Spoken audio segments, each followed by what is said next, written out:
everybody knows that Trump's reconciliation bill is a disaster. But to hear this coming from his Lord and Master, Elon Musk, was somewhat surprising. Like, disappointed to see the massive spending bill, frankly, which increases the budget deficit, not just decrease it, and undermines the work that the Doge team is doing. I actually thought that when this big, beautiful bill came along. I mean, like, everything he's done on Doge gets wiped out in the first year. I think a bill can be big or it can be beautiful, but I don't know if it can be both. Okay, number one, Elon Musk has no expertise in economics. So, and calling this the big, beautiful bill, it offends me because it's just not how government should work. But I see this and I ask myself, why are all these MAGA politicians kowtowing, lips on Trump's ass, won't say a word against him? But Elon Musk feels so empowered to criticize the president and his bill. And in my mind, in my opinion, the reason he is able to do this is because he owns Donald Trump. He bought and paid for to the tune of almost $300 million and then another $1 million for a Tesla commercial. It's just interesting. And we need to point out that Elon Musk is able to come out against him, but nobody else seems to be able to come out against him. And Elon Musk, the bromance, the convicted felon, and the lunatic, unhinged ketamine person, their bromance is officially coming to an end. But as I said before, he owns Trump. It's really not ending. So this is what Elon Musk has to say for himself. As my scheduled time as a special government employee comes to an end, I would like to thank President Donald Trump for the opportunity to reduce wasteful spending. The Doge mission will only strengthen over time as it becomes a way of life throughout the government. Didn't he just say that everything he did was going to be undone in the first year? Okay, that's A. And B, we know Elon Musk did nothing with Doge except enrich himself with government contracts and squash investigations into himself and his company for unsafe workplaces, unsafe regulations, and the fact that he is just absolutely pathetic. So here are the facts on Doge. We have Melanie de Arango said, Elon fired the IGs and gutted the federal agencies investigating and regulating his companies, including the SEC, the NLRB, the DOD, the NHTSA, FDA, DOA, and FAA. So Elon Musk came in and he got rid of everything that was going into him, awarded himself more contracts. Doge could only verify $5 billion in savings for this year, while potentially costing taxpayers $135 billion. And when you think about that, these people that sit around and like, oh my gosh, Doge was such a success, that is a lie. The only thing that Doge benefited were the companies of Elon Musk and Elon Musk himself. And you look at the federal workers whose lives were wrecked over this. You look at the spending that has gone on in litigation because he went in with a chainsaw instead of a forensic accounting. And again, he is not an expert in accounting. He is not an expert in economics. What he is an expert at is buying politicians to gain favor.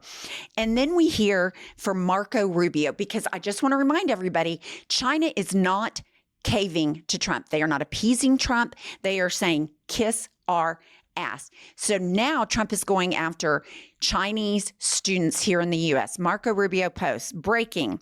The Secretary of State, Marco Rubio, says the Trump administration will start revoking visas for some Chinese students. And I just look at this and I think, how petty are you that China has told you, go ahead, do it. We don't care. And so you start punishing people in the United States that came to better themselves and educate themselves. And it is exactly on brand for this administration, because they are, taking brown people and they're putting them in concentration camps in foreign countries. They're disregarding court orders to bring them back. These people go after individuals because they know they can't beat China, but they can go after people and they can be petty and they can always go after the little guy. And it's absolutely gross. And then I am so sick of hearing about Joe Biden's competency because he's not the president. There's only one president at a time. And unfortunately, Donald Trump is ours. So if you're going to sit there and talk about how incompetent Joe Biden is, we have a president right now in the White House that's not only corrupt, he is either demented, on drugs, or just completely delusional. This is a response that he gave in front of cameras regarding foreign students. When could the administration resume the interviews for foreign students visa? When do you think your administration could resume these interviews? On what? For the foreign student visa. Yesterday there was... For the French visa? For the French, all the foreign students. Oh, for the foreign visas? What are you referring? Foreign visas for what? Are you talking about for colleges? Okay, so you're off of Israel. Now you're talking about colleges, right? Yes, okay. Well, we're going to see. Look, Harvard has been a disaster. He doesn't. Here's the deal. He dodges questions. He can't answer. Oh, we're going to look at it, just like they're going to look at abortion care, and they're going to look at interracial marriage, and they're going to look at this and look at that. He has no plan. He is vindictive. He is petty. That's the only thing he knows. And it is just mind-boggling that there is no one in his orbit that says, you cannot behave this way. You know why? Because there's no accountability. He gets away with it with impunity. Legacy media does nothing. They're sitting around talking about Joe Biden. Talk about Hannibal Lecter speeches. Talk about his absolute disgrace at West Point. Talk about the things that are actually happening now. Grow some balls, because this man is going on with zero accountability, with impunity.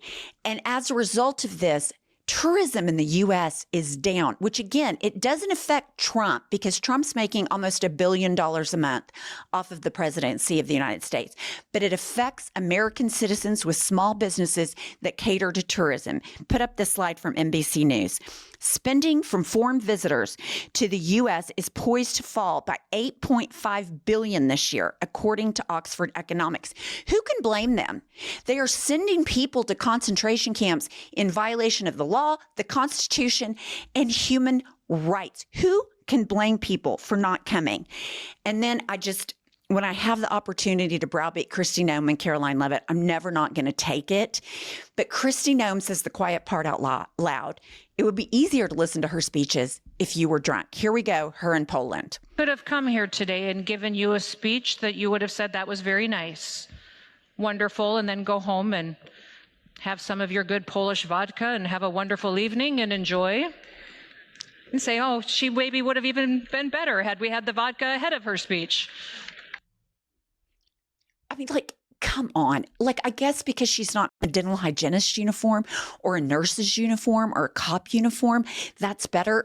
But she is acknowledging what we all know. She is a moron. She has no business on the world stage. She has no business as the Secretary of Homeland Security. And then the liar in chief, Caroline Leavitt, is just appalling in every way. It makes my blood boil. Here we have her regarding Harvard, LGBTQIA plus students, and trade schools. President is more interested in giving that taxpayer money to trade schools and programs in state schools where they are promoting American values, but most importantly, educating the next generation based on skills that we need in our economy and our society. Apprenticeships, electricians, plumbers. We need more of those in our country and less LGBTQ graduate majors from Harvard University. And that's what this... Okay, I just want to say this. Number one, that is absolutely ridiculous. So what she is saying is that depending on who you sleep with, it determines your competence. I don't think she's incompetent because her husband is decades and decades older than her. I think she's incompetent because she's a liar. And I think she's incompetent because she said Trump wants to give money to the states. He is dismantling the Department of Education. He's going after universities. He's not giving any money to universities and states. And to say no one values trained plumbers, electricians, VOTEC more than I do. It is so valuable. But where is a bill that says, let's invest in these programs? Let's educate people for this. Let's give them opportunities in these trades. He doesn't do that. It's all wah, wah, wah, lie, lie, lie. So I just have to end with her because she makes my blood boil. But please subscribe to our channel, and we will come back with more news as it becomes available.